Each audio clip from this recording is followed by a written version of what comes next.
कोणाला धाक देणं, कोणाला धमकी देणं, कोणाला प्रलोभन देणं, अशा पद्धतीनं सत्ताधारी पक्ष आताच्या घडीला निवडणुका लढतोय.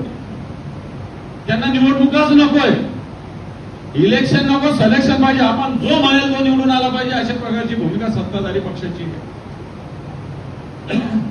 खरं तर डॉक्टर बाबासाहेब आंबेडकरांनी लिहिलेली घटना,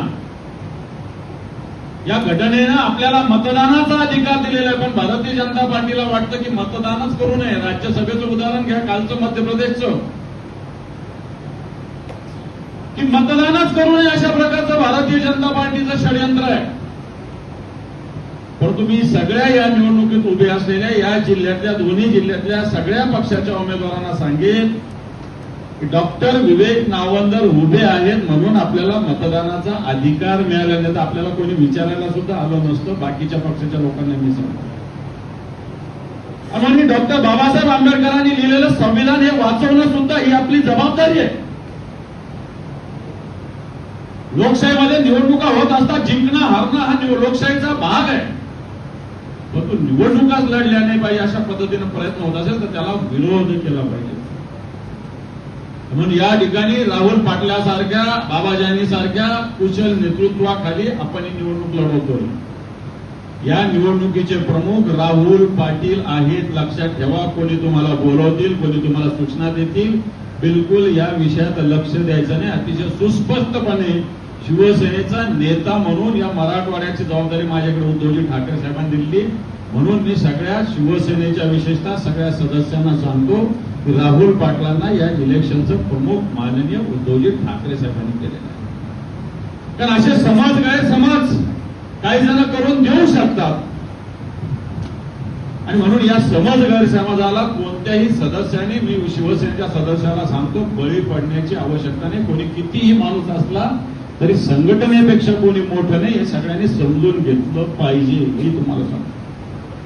निवडणुका येत असतात, निवडणुका जात असतात, संघटनेची शिस्त सुद्धा सगळ्यात महत्वाची आहे. हे पण लक्षात ठेवा. संघटनेची शिस्त सगळ्यात महत्वाची. शिस्त पाळणारा छोटा असेल नाही तर मोठा असेल, याची गय माननीय पक्षप्रमुख करणार नाही, हे मी तुम्हाला सांगतो. आणि म्हणून बांधून ही निवडणूक लढत असताना आपल्याला मी सूचना करेल, विनंती करेल सगळ्या तिन्ही पक्षाच्या उमेदवारांना, एकमेकांशी गैरसमज न करता आपण ज्यावेळेस आपले वज्रमूठ ठेवू तर विजय अवघड नाहीये.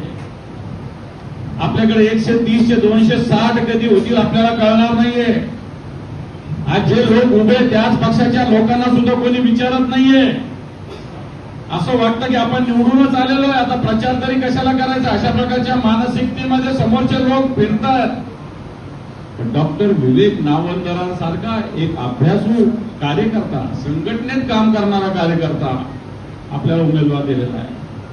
संघटनेत काम करणाऱ्या एक अभ्यासू कार्यकर्त्याला सगळ्यांचं काम यांनीच करायचं.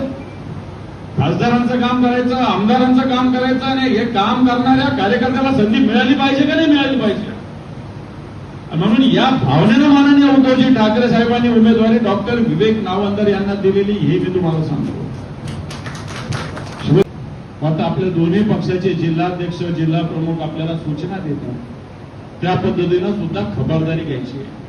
आपल्याला बऱ्याच वेळ चांगली पेरणी करता येते, चांगलं खत टाकतो आपण, चांगलं उगवतं, परंतु नेमकं पीक काढायच्या वेळेस आपली अडचण काही वेळेस होत असते. म्हणून सावध राहण्याची आवश्यकता आहे, लक्षात ठेवा. आणि सावधानता, जसं आता बाबाजानी साहेबांनी सांगितलं की जगात जर्मनी आणि भारतात परभणी आहे, तर परभणीच्या लोकांना ही सांगण्याची गरज नाही, हिंगोली पण तुमच्या सोबत आहे.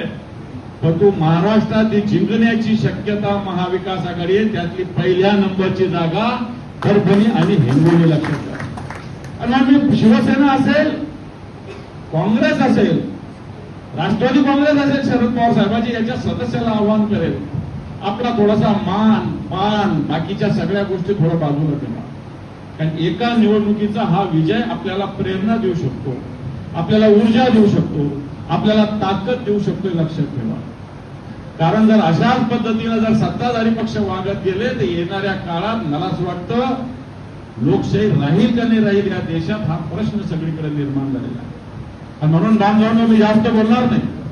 आज महानगरपालिका या ठिकाणची असेल, जिल्हा परिषद असेल, नगरपंचायती असेल, नगरपालिका असेल, याच्या सगळ्या सदस्यांना राजकारणामध्ये हे सांगू इच्छितो मी, 1 आणि 1 3 सुद्धा होऊ शकतं, 1 आणि 1 2च होत नसतं, 1 आणि 1 3 होऊ शकतं.